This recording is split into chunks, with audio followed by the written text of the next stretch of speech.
市場成交你要知，大家好。近期咧，教育行業成為商廈市場嘅大戶，又有學院出手擴充啦。想知詳情咧，就要繼續睇落去啦。即刻同大家睇下呢一宗成交。市場消息指，東華三院旗下教育部門東華學院新近租用葵涌九龍貿易中心 A 座8樓全層，面積大約係2.5萬平方尺，尺租大約係25蚊，即係租金大約係62.5萬元。據講啦，學院本身已經租用 B 座16樓一層作為葵興校舍，而家再租用全層作為擴充。到底詳細情況係點呢？我就請嚟好熟悉呢一區嘅工商部區域營業董事 Winnie 同我哋分析一下，聽下佢點講。東華學院租用呢個葵涌貿易中心25蚊咁嘅尺價呢，其實目前嚟講係屬於合理嘅。咁點解會揀呢度呢？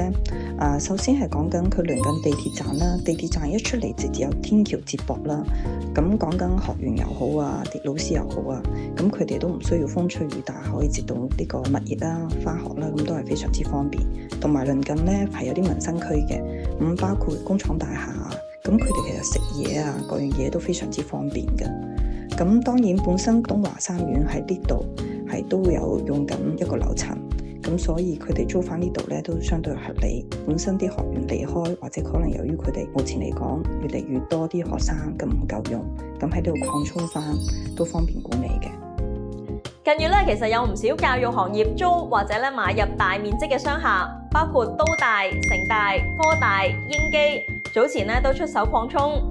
到底教育行業會唔會成為商廈未來主要購買力之一呢？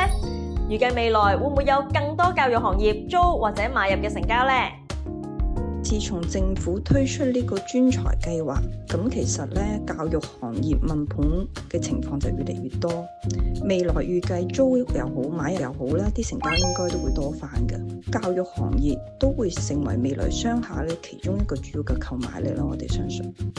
嚟緊再同大家睇更多成交同埋市況，記得留意我哋嘅 channel 啦。我哋下次見，拜拜。